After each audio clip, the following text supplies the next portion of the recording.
Oke, Ibu akan lanjutkan pertanyaan dari Yusnita yang menanyakan tentang apa yang memicu adanya pembicaraan tentang hak asasi manusia muncul setelah Perang Dunia Kedua. Kemudian, pertanyaan selanjutnya, ketika seseorang tidak menghargai hak asasi manusia orang lain, apakah hal tersebut berdampak pada hak asasi manusia yang dia miliki sendiri? Dan selanjutnya, yang ketiga, apakah hak asasi manusia itu ikut berkembang seiring dengan perkembangan zaman? Oke, Ibu akan mulai dari pembahasan yang pertama. Apa yang memicu pembicaraan tentang hak asasi manusia muncul setelah Perang Dunia Kedua? Ya. Pada saat setelah Perang Dunia Kedua itu telah terjadi gerakan-gerakan dari kelompok-kelompok tertentu yang menuntut terjadinya. Jadi dia melakukan gerakan karena telah terjadinya perampasan hak dari korban perang, seperti dalam hal ini adalah hak feminisme, jadi haknya wanita, dan juga hak-hak sipil yang telah dirampas oleh orang-orang yang merasa menang perang. Ya.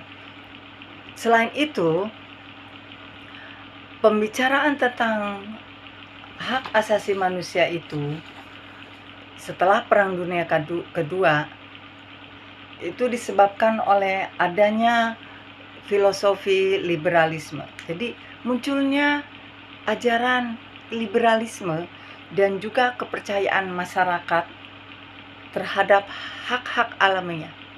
Jadi manusia itu timbul kesadaran bahwa mereka itu manusia yang bebas.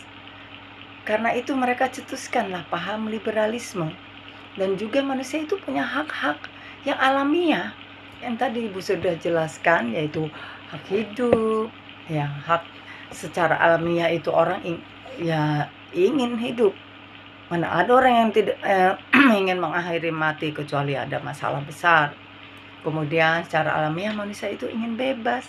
Manusia itu ingin bahagia, itu secara alamiah. Jadi dari kesadaran-kesadaran seperti itulah maka mereka sepakat bagaimana untuk menegakkan hak asasi manusia. Jadilah suatu pembicaraan besar bagaimana manusia itu bisa mendapatkan apa yang harus dimilikinya, gitu.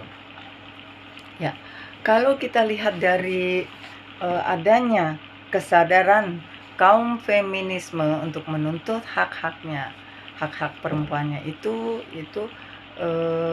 kita lihat hak apa saja kah, ya, termasuk juga hak sipilnya, hak yang dimiliki oleh warga negara biasa, bukan gender, artinya tidak khusus kepada perempuan tapi secara umum, yaitu umpamanya hak menentukan nasib sendiri.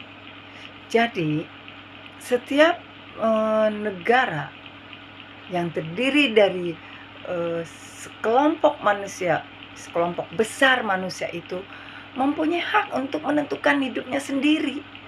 Tidak mau lagi diatur oleh negara-negara lain, negara besar, ya. Karena kalau negara itu sudah diatur sampai ke masalah apa yang nasib apa yang akan dia capai, dia akan dapatkan, itu namanya negara kolonialisme, negara penjajahan, bukan lagi negara merdeka. Makanya itulah yang dituntut. Kemudian juga hak kebebasan berbicara, berpikir dan berekspresi. Ya, sebelumnya kan hak-hak itu tidak didapatkan, semuanya dikekang, gitu ya. Manusia tidak punya, rakyat, masyarakat tidak punya kebebasan untuk mengeluarkan pendapat, untuk berekspresi, untuk berpikir, mereka semua dibatasi. Kemudian juga hak untuk memilih agama dan beribadah. Itulah yang mereka perjuangkan.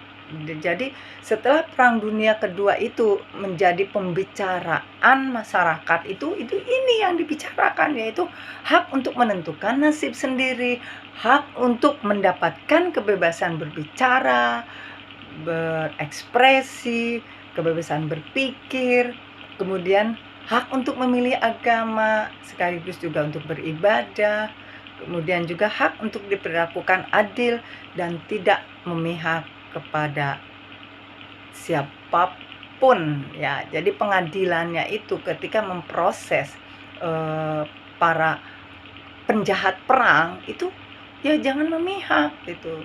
Ya makanya jadilah pembicaraan yang dalam skala masif ya cukup besar.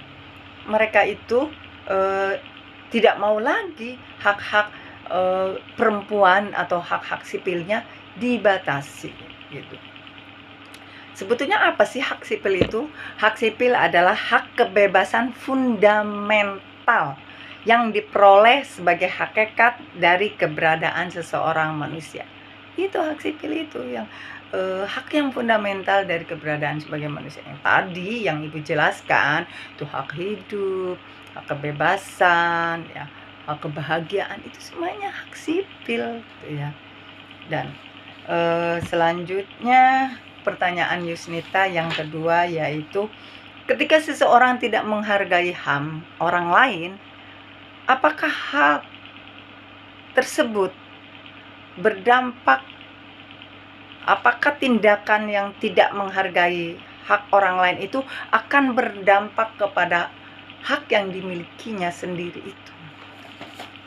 Ya, oke.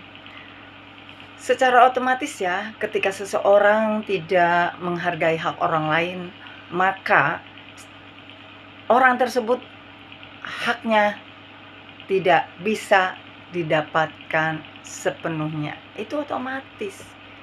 Makanya setiap orang berusaha untuk menghargai hak orang lain, supaya hak yang dimiliki dia pun dapat dengan mudah didapatkannya. Misalnya ya, bahwa hak itu kalau tidak dihargai, kalau orang itu tidak menghargai hak orang lain, maka haknya dirinya sendiri tidak akan didapatkan sepenuhnya. Itu contohnya, umpamanya ketika dalam rapat OSIS, si anggota rapat itu punya kebebasan untuk mengeluarkan pendapat, punya hak untuk mengeluarkan pendapat.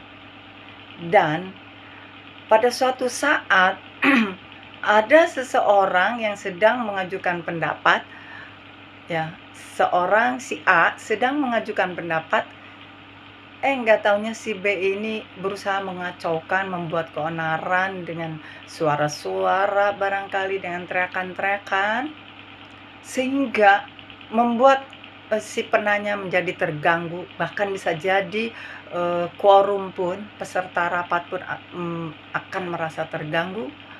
Maka ketika si pengganggu ini mengajukan pertanyaan, secara otomatis orang-orang yang sekitarnya pun, anggota rapat pun tidak akan peduli dengan dia, bahkan bisa jadi akan melakukan hal yang sama. Jadi kalau orang itu ingin dihormati haknya, ya hormatilah hak orang lain, itu secara otomatis. Jadi janganlah membuat permasalahan atau membuat konflik, karena konflik yang dibuat itu akan menimpa dirinya juga. Ya, konflik yang dilakukan terhadap orang lain, maka imbasnya adalah ke dirinya juga yang akan rugi. Ya, oke, lanjutnya pertanyaan yang ketiga dari Yusnita, yaitu apakah HAM itu berkembang seiring dengan perkembangan zaman? Oh, jelas ya, hak asasi manusia itu berkembangnya sesuai dengan perkembangan zaman. Itu dengan sendirinya ya. Umpamanya kita lihatlah, sebelum era digital ini, orang dalam melakukan protes kepada pemerintah hanya bisa dilakukan dengan media cetak. Artinya dia akan membuat tulisan-tulisan, apakah itu di surat kabar ataukah di majalah, pokoknya semua media cetak, untuk menyampaikan protesnya terhadap pelaksanaan pemerintahan yang sepertinya terjadi penyimpangan. Atau bisa jadi dengan demo. Demo ini adalah yang namanya penyampaian kritik yang tidak akan pernah tidak pernah habis, pasti akan terus terjadi lagi, baik zaman dulu ataupun sekarang. Dan selanjutnya, di era digital ini, penyampaian kritik, mengeluarkan pendapat tidak harus, bahkan sekarang sudah jarang sekali dilakukan dengan media cetak ya. Jarang sekali ditulis di surat kabar, karena sekarang ini di era digital ini rakyat sudah diberi adanya kemudahan-kemudahan untuk menyampaikan kritik melalui sosial media ya. Dia bisa mengkritik melalui sosial media Facebook, Twitter, atau Instagram. Pokoknya semua sosial media itu dimanfaatkan ya. Kalau sekarang bisa juga melalui podcast gitu ya. Itu semuanya bisa berbentuk kritik-kritik yang legal, bisa dilakukan.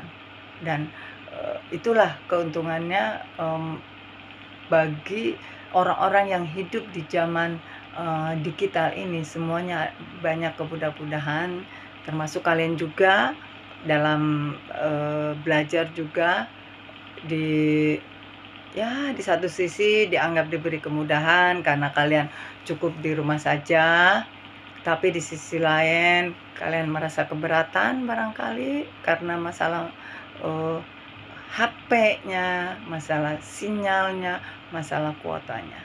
Tapi itulah bahwa memang pelaksanaan HAM itu mengikuti perkembangan zaman. Jadi kalau seandainya sekarang begitu maraknya kritikan terhadap pemerintah yang sepertinya ada penyimpangan, itu sah-sah saja, karena memang cara yang paling efektif untuk menyampaikan kritikan adalah sosial media, karena hampir semuanya masyarakat Indonesia khususnya ini sudah memiliki gadget yang bisa melihat perkembangan negara Indonesia pada saat sekarang ini dalam pelaksanaannya, apakah ada yang perlu dibenahi atau tidak, itu bisa dilihat dari sosial media.